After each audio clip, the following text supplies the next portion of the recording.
PSC ബുള്ളറ്റിൽ സയൻസുമായിട്ട് relate ചെയ്ത കുറച്ച് current affair ആണ് പറയുന്നത്. എല്ലാം വളരെ ഇമ്പോർട്ടൻ്റ് ആണ്, നോക്കി വെക്കണേ. മദ്രാസ് IIT അടുത്തിടെ പുറത്തിറക്കിയ മൊബൈൽ ഫോൺ ഓപ്പറേറ്റിംഗ് സിസ്റ്റത്തിൻ്റെ പേരെന്താണ്? ബറോസ്. ഓർത്തിരിക്കാൻ വളരെ എളുപ്പമാണ്. ഭാരതിൻ്റെ ഭാറും ഓപ്പറേറ്റിംഗ് സിസ്റ്റം അല്ല ചോദിച്ചിരിക്കുന്നത്, OSഉം. വളരെ എളുപ്പമാണ്. ഇതൊരു പ്രീവിയസ് ക്വസ്റ്റ്യനും കൂടെയാണ്. മദ്രാസ് IIT അടുത്തിടെ പുറത്തിറക്കിയ മൊബൈൽ ഫോൺ ഓപ്പറേറ്റിംഗ് സിസ്റ്റത്തിൻ്റെ പേരെന്താണ്? ബറോസ്. അടുത്ത ചോദ്യം, ഇന്ത്യയും ഈജിപ്തും ചേർന്നുള്ള സംയുക്ത സൈനിക അഭ്യാസത്തിൻ്റെ പേരെന്താണ്? Cyclone 1, cyclone 1. കോഡ് ഞാൻ പറയാം. ഇന്ത്യക്കാരനും ഈജിപ്തുകാരനും 2 സൈനികർ വണ്ടിയില്ലാണ്ട് സൈക്കിളെ ഊട്ടി പോയെന്ന് ഓർത്താൽ മതി. സൈക്ലോൺ 1. ഇത് 2023 ജനുവരിയിൽ ജയ്സാൽമീർ, രാജസ്ഥാനിലെ ജയ്സാൽമീറിലാണ് ഈ സംയുക്ത സൈനികാഭ്യാസം നടന്നത്. അതും കൂടെ ഒന്ന് ഓർത്ത് വെക്കണേ. അപ്പോൾ ഇന്ത്യ ഈജിപ്തും ചേർന്നുള്ള സംയുക്ത സൈനികാഭ്യാസത്തിൻ്റെ പേരാണ് സൈക്ലോൺ 1. ഇന്ത്യൻ കരസേനയും ഉസ്ബെക്കിസ്ഥാൻ സൈന്യവും തമ്മിലുള്ള സംയുക്ത സൈന്യാഭ്യാസമാണ് ഡസ്റ്റ് ലിക്. ഇത് നമുക്ക് എങ്ങനെ ഓർത്തിരിക്കാം? ആ ഡസ്റ്റ് കണ്ട, ഡസ്റ്റിൽ US ഉണ്ട്, ഉസ്ബെക്കിസ്ഥാൻ്റെ US. ഈ ഉസ്ബെക്കിസ്ഥാൻകാർക്ക് പൊടി ഭയങ്കര ഇഷ്ടമാണെന്ന് ഓർത്താൽ മതി. ഡസ്റ്റ് ആണല്ലോ പൊടി. ഡസ്റ്റ് ലൈക്ക്, DUSTLIKE എന്നിട്ട് ഈ വെട്ടിയാൽ മതി. ഡസ്റ്റ് ലിക്. ഇന്ത്യയും ഉസ്ബെക്കിസ്ഥാൻ സൈന്യവും തമ്മിലുള്ള സംയുക്ത സൈനികാഭ്യാസം. ഇന്ത്യയും ഏത് രാജ്യവും തമ്മിലുള്ള സംയുക്ത നാവിക അഭ്യാസത്തിൻ്റെ പേരാണ് വരുണ. ഫ്രാൻസ്. വളരെ വളരെ ഇമ്പോർട്ടൻ്റ് ആണ്. ഇന്ത്യയും ഏത് രാജ്യവും തമ്മിലുള്ള സംയുക്ത നാവിക അഭ്യാസത്തിൻ്റെ പേരാണ് വരുണ, ഫ്രാൻസ്. ഇത് പലതരത്തിൽ ചോദിക്കാം. വരുണ ഏത് തരത്തിലുള്ള അഭ്യാസമാണെന്ന് ചോദിക്കാം, രാജ്യങ്ങളുടെ പേര് എന്നിട്ട്. നാവിക അഭ്യാസം വളരെ ഓർത്തിരിക്കണം, ഇമ്പോർട്ടൻ്റ് ആണ്, ചോദിക്കാൻ വളരെയേറെ സാധ്യതയുണ്ട്. ഇന്ത്യൻ കരസേനയും ഉസ്ബെക്കിസ്ഥാൻ സൈന്യവും തമ്മിലുള്ള സംയുക്ത സൈനിക അഭ്യാസം ഡസ്റ്റ് ലിക്. ഇന്ത്യയും ഫ്രാൻസും തമ്മിലുള്ള സംയുക്ത നാവിക അഭ്യാസം വരുണ. ഇത് രണ്ടും ഓർത്ത് വെക്കണേ. ഇന്ത്യയും ഏത് രാജ്യവും തമ്മിലുള്ള വ്യോമാഭ്യാസമാണ് വീർ ഗാർഡിയൻ 2023? ജപ്പാനിൽ നടന്ന വീർ ഗാർഡിയൻ 2023 വ്യോമാഭ്യാസത്തിൽ പങ്കെടുത്ത ഇന്ത്യൻ വ്യോമസേനയുടെ വനിതാ യുദ്ധവിമാന പൈലറ്റ് അവനി ചതുർവേദി. ചോദിക്കാൻ വളരെ വളരെ സാധ്യതയുള്ള ചോദ്യം. ചന്ദ്രനിലേക്കുള്ള ദക്ഷിണ കൊറിയയുടെ ആദ്യ ഉപഗ്രഹം ധനൂരി ഏത് രാജ്യത്തിൻ്റെ ചന്ദ്രനിലേക്കുള്ള ആദ്യ ഉപഗ്രഹം എന്നൊക്കെ പറഞ്ഞായിരിക്കും PSC ചോദിക്കുന്നത്. അപ്പോൾ ദക്ഷിണ കൊറിയയുടെ ആദ്യ ഉപഗ്രഹമാണ് ധനൂരി. ഏറ്റവും കൂടുതൽ ഉപഗ്രഹമുള്ള ഗ്രഹം വ്യാഴം. ഏറ്റവും കൂടുതൽ ഉപഗ്രഹം ഉള്ള ഗ്രഹം വ്യാഴം. ഇന്ത്യയിലെ ആദ്യത്തെ സോളാർ കാർ ഏതാണ്? ഇവയാണ് ഇന്ത്യയിലെ ആദ്യത്തെ സോളാർ കാർ. ഓർത്തിരിക്കാൻ വളരെ എളുപ്പമല്ലേ, ഇവ. അപ്പോൾ വീർ ഗാർഡിയൻ 2023 ഇന്ത്യയും ജപ്പാനും തമ്മിലുള്ള വ്യോമാഭ്യാസമാണ്. വീറിലും വി ഉണ്ട്, വ ഉണ്ട്. അങ്ങനെയൊക്കെ ഓർത്തിരിക്കുക. കാരണം ഏത് തരത്തിലുള്ള അഭ്യാസമാണെന്ന് ചോദിച്ചാൽ പെട്ടെന്ന് ഓർത്തിരിക്കാമല്ലോ വ്യോമാഭ്യാസമാണെന്നുള്ളത്. വീർ ഗാർഡിയൻ 2023 വ്യോമാഭ്യാസത്തിൽ പങ്കെടുത്ത ഇന്ത്യയുടെ വനിതാ യുദ്ധവിമാന പൈലറ്റ് അവനി ചതുർവേദി. ചന്ദ്രനിലേക്കുള്ള ദക്ഷിണ കൊറിയയുടെ ആദ്യ ഉപഗ്രഹം ധനൂരി. ഏറ്റവും കൂടുതൽ ഉപഗ്രഹം ഉള്ള ഗ്രഹം വ്യാഴം.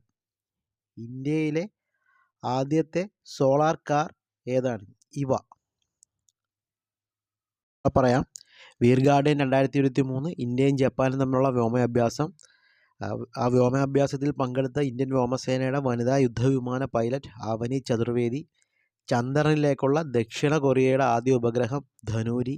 ഏറ്റവും കൂടുതൽ ഉപഗ്രഹം ഉള്ള ഗ്രഹം വ്യാഴം. ഇന്ത്യയിലെ ആദ്യത്തെ സോളാർ കാർ ഏതാണ്? ഇവ. ഇന്ത്യയിലെ ആദ്യത്തെ സോളാർ കാർ ഇവ. 108ാമത് ഇന്ത്യൻ സയൻസ് കോൺഗ്രസ്സിന് വേദിയായത് നാഗ്പൂർ. 108ാമത് ഇന്ത്യൻ സയൻസ് കോൺഗ്രസ്സിന് വേദിയായത് നാഗ്പൂർ. അടുത്ത ചോദ്യം, small satellite launch vehicle SSLVD-2. Small satellite launch vehicle ഇതുപയോഗിച്ച് വിക്ഷേപിച്ച ചെറു ഉപഗ്രഹങ്ങൾ ഏതൊക്കെയാണ്? EO S07, Janus 1, Azadi SAT-2.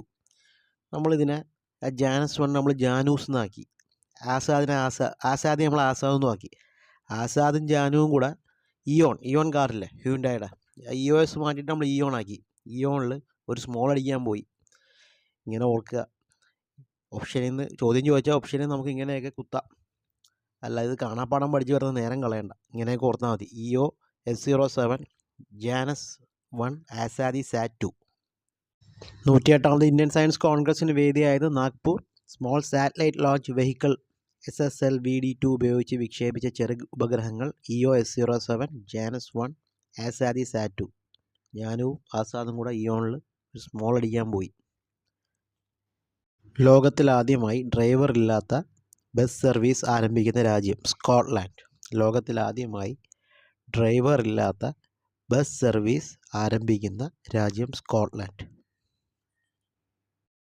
ഇന്ത്യയിൽ ലിഥിയം നിക്ഷേപം കണ്ടെത്തിയത് എവിടെ? റിയാസി, ജമ്മു കാശ്മീർ. റിയാസ് എന്ന് പറഞ്ഞൊരു പയ്യനുണ്ട്, വീടിന് അയൽക്കാരനാണ്. അവന് ലിഥിയത്തിൻ്റെ ബിസിനസ്സാണ്. ലിഥിയം അവൻ ജമ്മു കാശ്മീരിലോട്ടാണ് കയറ്റി അയക്കുന്നത്. അപ്പോൾ ഇന്ത്യയിൽ ലിഥിയം നിക്ഷേപം കണ്ടെത്തിയത് എവിടെ? റിയാസി, ജമ്മു കാശ്മീർ. ഇന്ത്യയിലെ ആദ്യത്തെ ഡിജിറ്റൽ സയൻസ് പാർക്കിന് തറക്കല്ലിട്ടത് എവിടെയാണ്? ഇന്ത്യയിലെ ആദ്യത്തെ ഡിജിറ്റൽ സയൻസ് പാർക്കിന് തറക്കല്ലിട്ടത് തിരുവനന്തപുരം. ഇന്ത്യയിൽ ലിഥിയം നിക്ഷേപം കണ്ടെത്തിയത് ജമ്മു കാശ്മീരിലെ റിയാസിയിൽ. ഇന്ത്യയിലെ ആദ്യത്തെ ഡിജിറ്റൽ സയൻസ് പാർക്കിന് തറക്കല്ലിട്ടത് തിരുവനന്തപുരം. കേരളത്തിലെ ആദ്യത്തെ സോളാർ വിൻഡ് മൈക്രോഗ്രിഡ് വൈദ്യുത പദ്ധതി നിലവിൽ വരുന്നത് എവിടെയാണ്? താഴെത്തുടുക്കി, സൈലന്റ് വാലി, പാലക്കാട് ജില്ല. കേരളത്തിലെ ആദ്യത്തെ സോളാർ വിൻഡ് മൈക്രോഗ്രിഡ് വൈദ്യുത പദ്ധതി നിലവിൽ വരുന്നത് എവിടെയാണ്? താഴെത്തുടുക്കി, സൈലന്റ് വാലി. കേരളത്തിലെ ആദ്യത്തെ സോളാർ വിൻഡ് മൈക്രോഗ്രിഡ് വൈദ്യുത പദ്ധതി നിലവിൽ വരുന്നത് എവിടെയാണ്? താഴെത്തുടുക്കി, സൈലന്റ് വാലി. ഞാൻ 3 തവണ വായിക്കുന്നതൊക്കെ പരീക്ഷയ്ക്ക് ഉറപ്പായിട്ടും ചോദിക്കും.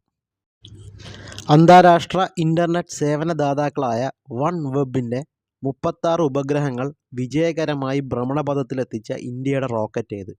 LMV-3. അന്താരാഷ്ട്ര ഇൻ്റർനെറ്റ് സേവനദാതാക്കളായ വൺ വെബിൻ്റെ 36 ഉപഗ്രഹങ്ങൾ വിജയകരമായി ഭ്രമണപഥത്തിലെത്തിച്ച ഇന്ത്യയുടെ റോക്കറ്റ് LMV-3. LMV-3 36 ഉപഗ്രഹങ്ങൾ ഭ്രമണപഥത്തിലെത്തിച്ച ഇന്ത്യയുടെ റോക്കറ്റ് LMV-3. സുനാമി എന്ന അർത്ഥം വരുന്ന ഹെയിൽ 2 എന്ന ആണവശേഷിയുള്ള അന്തർവാഹിനി ഡ്രോൺ പരീക്ഷിച്ച രാജ്യം? ഉത്തര കൊറിയ. നോർത്ത് കൊറിയ അറിയാമല്ലോ, അവിടുത്തെ ഏകാധിപതി ആരാന്നറിയാം. ദുരന്തങ്ങൾ മാത്രമാണ് ചെയ്യുന്നത്. സുനാമി ദുരന്തമാണ്. ഹെല്ലെന്ന് പറഞ്ഞാൽ ഒരു നരകം പിടിച്ചവൻ. ഇതൊക്കെ ചെയ്യുന്ന ഉത്തര കൊറിയയിലെ ഏകാധിപതിയാണ്. അപ്പം ഹെയിൽ 2 എന്ന ആണവശേഷിയുള്ള അന്തർവാഹിനി ഡ്രോൺ പരീക്ഷിച്ച രാജ്യം ഉത്തര കൊറിയ. ഇന്ത്യയിലെ ആദ്യത്തെ 5G ഡ്രോൺ സ്കൈ ഹോക്ക്. ആദ്യത്തെ 5G drone Sky Hawk. Drone ആകാശത്തിലല്ല പറക്കുന്നത്. സ്കൈ ആകാശം, ഹോക്ക് സ്കൈ ഹോക്ക്. ഇന്ത്യയിലെ ആദ്യത്തെ 5G ഡ്രോൺ സ്കൈ ഹോക്ക്. ബഹിരാകാശത്ത് ഇന്ത്യക്കാരെ എത്തിക്കാനുള്ള ഗഗൻയാൻ പദ്ധതിയുടെ ആദ്യ പരീക്ഷണ ദൗത്യം അറിയപ്പെടുന്നത് TVD-1. ബഹിരാകാശത്ത് ഇന്ത്യക്കാരെ എത്തിക്കാനുള്ള ഗഗൻയാൻ പദ്ധതിയുടെ ആദ്യ പരീക്ഷണ ദൗത്യം അറിയപ്പെടുന്നത് TVD-1. GPS-ന് ബദലായി ഇന്ത്യയിൽ വികസിപ്പിച്ച നാവിഗേഷൻ സംവിധാനം നാവിക ചിപ്പ്. GPS-ന് ബദലായി ഇന്ത്യയിൽ വികസിപ്പിച്ച നാവിഗേഷൻ സംവിധാനം നാവിക ചിപ്പ്.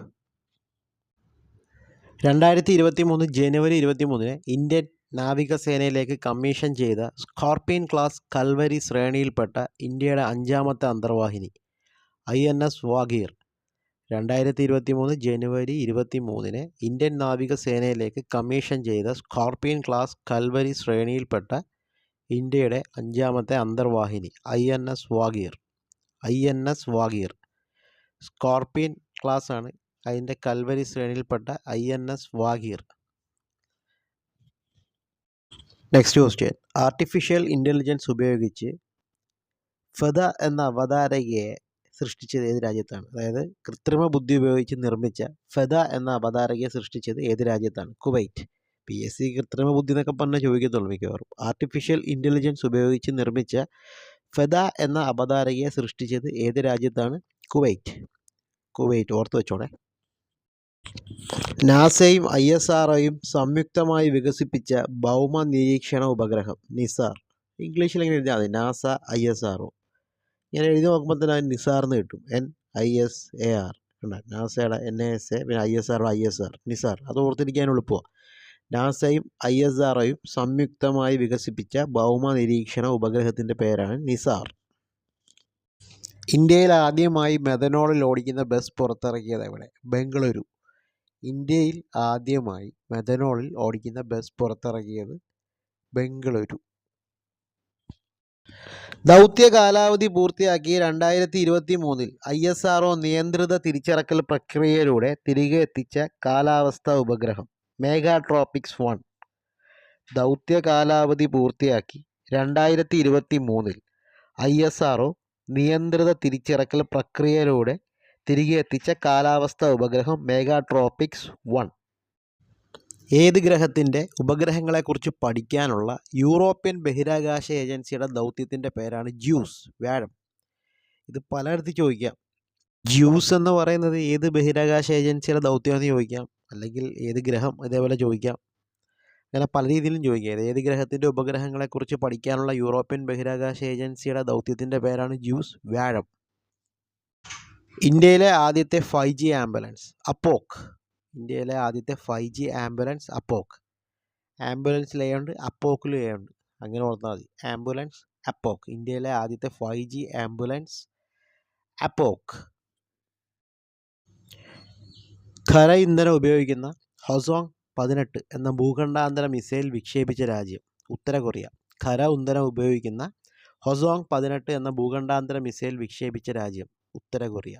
ഉത്തര കൊറിയ നമ്മൾ നേരത്തെ ഒരെണ്ണം പഠിച്ചായിരുന്നല്ലോ, ഹെയിൽ, മറ്റേ ആണവമന്ത്രവാഹിനി, ഹെയിൽ 2, സുനാമി എന്ന പദം വരുന്ന. അപ്പോൾ ഇത് ഓർത്തിരിക്കുക. വിദ്യാർത്ഥികൾക്ക് സുരക്ഷിത യാത്ര ഉറപ്പാക്കുന്നതിന് സ്കൂൾ ബസ്സുകളിൽ നടപ്പാക്കുന്ന GPS അധിഷ്ഠിത മൊബൈൽ ആപ്ലിക്കേഷൻ വിദ്യാവാഹിനി. വിദ്യാർത്ഥികൾക്ക് സുരക്ഷിത യാത്ര ഉറപ്പാക്കുന്നതിന് സ്കൂൾ ബസ്സുകളിൽ നടപ്പാക്കുന്ന GPS അധിഷ്ഠിത മൊബൈൽ ആപ്ലിക്കേഷനാണ് വിദ്യാവാഹിനി. നമുക്ക് വിദ്യ നേടാനല്ല സ്കൂളിൽ പോകുന്നത്, അപ്പോൾ ഒരു യാത്രയ്ക്കാണല്ലോ ബസ്സിൽ പോകുന്നത്. അങ്ങനെ ഒരു ബസ്സിൽ നടപ്പിലാക്കുന്ന GPS അധിഷ്ഠിത ഒരു മൊബൈൽ ആപ്ലിക്കേഷൻ വിദ്യാവാഹിനി എന്നോർത്താൽ മതി. വാഹനയാത്രയ്ക്ക് ഉള്ള GPS അധിഷ്ഠിത മൊബൈൽ ആപ്ലിക്കേഷൻ വിദ്യാവാഹിനി. വിദ്യാർത്ഥികൾക്ക് സുരക്ഷിത യാത്ര ഉറപ്പാക്കുന്നതിന് സ്കൂൾ ബസ്സുകളിൽ നടപ്പാക്കുന്ന GPS അധിഷ്ഠിത മൊബൈൽ ആപ്ലിക്കേഷൻ വിദ്യാവാഹിനി. സമുദ്രയാൻ മിഷൻ്റെ കീഴിൽ ഇന്ത്യൻ മഹാസമുദ്രം പര്യവേക്ഷണം ചെയ്യുന്നതിന് ചെന്നൈയിലെ national institute of ocean technology NIOT ഉപയോഗിക്കുന്ന മുങ്ങിക്കപ്പലിൻ്റെ പേരാണ് മത്സ്യ 6000. ഓർത്തിരിക്കാൻ വളരെ എളുപ്പമാണ്. മത്സ്യ 6000. സമുദ്രയാൻ മിഷൻ്റെ കീഴിൽ ഇന്ത്യൻ മഹാസമുദ്രം പര്യവേക്ഷണം ചെയ്യുന്നതിന് ചെന്നൈയിലെ national institute of ocean technology ഉപയോഗിക്കുന്ന മുങ്ങിക്കപ്പലിൻ്റെ പേര് മത്സ്യ 6000. വളരെ സാധ്യതയുള്ള ചോദ്യമാണ്, ചോദിക്കാൻ വളരെയേറെ സാധ്യതയുണ്ട്. സമുദ്രശക്തി 23 എന്ന പേരിൽ നാവിക അഭ്യാസം നടന്നത് ഏതൊക്കെ രാജ്യങ്ങൾ തമ്മിലാണ്? India, Indonesia. 2021 മെയ്യിലായിരുന്നു. അപ്പോൾ ഇത് ഓർത്തിരിക്കുക, സമുദ്രശക്തി നാവികാഭ്യാസമാണ്. സമുദ്രശക്തി എന്നുള്ള പേരിൽ തന്നെ ഉണ്ട് നാവികാഭ്യാസമെന്ന്. പക്ഷേ അത് ഏതൊക്കെ രാജ്യങ്ങൾ തമ്മിലാണെന്നുള്ളത് ഇന്ത്യ, ഇന്തോനേഷ്യ എന്നുള്ളത് ഓർത്തിരിക്കണം. India, Indonesia. IND, രണ്ടിലും IND ഉണ്ട്. IND സ്ക്വയർ ഓർത്താൽ മതി. India, Indonesia. സ്ക്വയർ വരുമ്പോൾ S ഉണ്ടല്ലോ, സമുദ്രശക്തി. അങ്ങനെയൊക്കെ കണക്ട് ചെയ്യുക. സമുദ്രശക്തി 23 എന്നുള്ളത് ഇന്ത്യയും ഇന്തോനേഷ്യയും തമ്മിലുള്ള നാവിക അഭ്യാസമായിരുന്നു. എന്നീ പറഞ്ഞ ചോദ്യങ്ങളൊക്കെ PSC ബുള്ളറ്റിനിൽ പ്രസിദ്ധീകരിച്ചാണ്. ചോദിക്കാൻ വളരെയേറെ സാധ്യതയുള്ളതാണ്. ഇതെല്ലാം പഠിച്ചേക്കണം ഇന്ന് തന്നെ.